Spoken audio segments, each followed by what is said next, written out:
Arras application tokkoon isin garsiisa. Inni immoo application haraamiti. Data free kan zeen irratti hojjetu. Warreen ammoo moobaayiliidha hedduu gaaffii dhiyeessaa jirtanii. Moobaayiliin ammoo dhiyeenya kana application irratti ni hojjeta jedhan numa jammalee mirkanii diressin qabu. Waan ta'eef jecha mee an tokko application tokko hanuma amma zeen irratti hojjetu. Han duraanuu numa jiru ammaan tan ammoo ifa haramu zeen dhiyeenya kanaaf deebi'e. Isa kana warreen quba qabdan kan itti hojjetamu itti fayyadamaa jirtan Oma itti fayyadamaa isiniin jechaadha. Warreen itti fayyadamuutti hin jirreef waliif qooduudhaaf jecha. Bireentiyyaa akkasitti hubadhaa.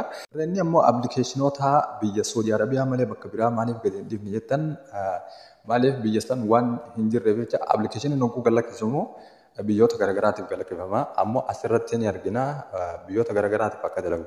Garuu immoo biyya san jiraadhee siimii biyya sanii keessa kaayee waaniin laaluu hin dandeenyeef jecha san galakkisuu hin danda'u. Haanumaan itti ifiif ilaalee gadhiisu kanaafin kanuma Saudi Arabiyaa qofarra fuulleeffadhee akkanatti naaf hubadhaa isin. Assalaamu alaykum warahmatullahi wabarakatuh. Ashama harka fuunee obboleettii kabajamoo jirra jirtu isin jecha bagaa jala bultii ayyaana guddaa Idul Fitriin isin geessin jechaadha. Appilikeeshinii kana osoo isin garsiifneen dura maal appilikeeshiniin ni hojjetu moo hin hojjetu kan jennu amma fakkeenyaaf warreen garii Wi-Fi dhaan hojjeta kan jiru Wi-Fi akka jiru hubadhaa.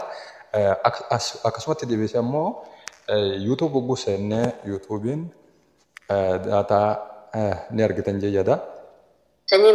Ni argitanii asumaan hordoftoonni tiyyaa warreen haarawaa taatanii immoo gara YouTube gada oroodhaa dhuftan subscribe godhuun gadnaa jechuudha.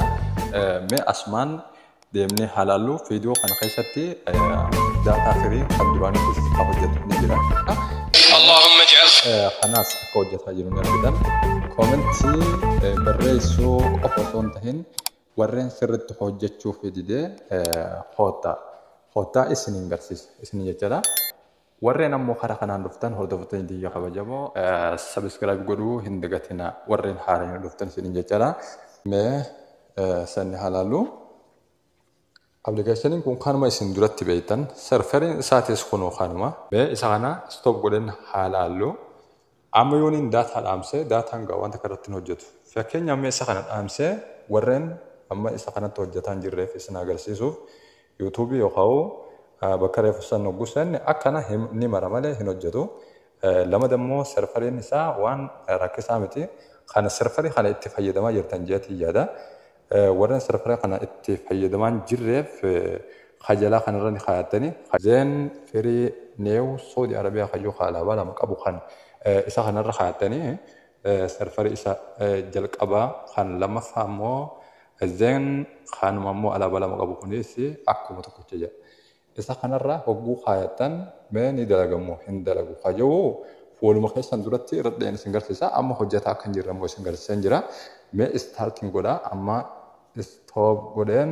Warreen dafee isiniif hojjechuu didee appilikeeshiniin kun tooftaa xiyyaraa kana fayyadama. Tooftaa xiyyaraa kayyoo kana isa kanarratti dhawaate yeroo takkaaf hogguu irra dhootan eegasii irraa bana bifa kanaan dafee saffisaan amma lamada isa kana dhaamsine haa qabsiifnume fakkeenyaaf. Okay, amma stop ta'ee jira akka fayyadaa jiru ni argitan akkasuma appilikeeshinii seennee isin agarsiifnu kan duraan hojjechuu didee bifa kanaan hojjetee jira jechuudha. Hordoftootatti kabajamoo inni kun viidiyoon tun viidiyoo afaan Oromoo jawwaala keessan guutuu deebisuudhaati waan ta'eef isa kanaas laalaati irraa fayyadamaa. Fakkeenyaaf amma settingii kan jedhamu kiyya hoggummaan talaaltan hojumaata yaa appilikeeshiniin bifa kanaan jijjiirame viidiyoon kun isa kanarra dalagame amma settingii xiyya hogguu laaltan afaan Oromoo akka ta'e hubadhaa. Kanaafuu warreen viidiyoo kana dhageeffattan sheer waliif godhuudhaan na jajjabeessuu hin dagatinaa isin jechaadha. Akkasuma viidiyoo biraatiin hamma walitti deebinutti nagayaan naaf tura.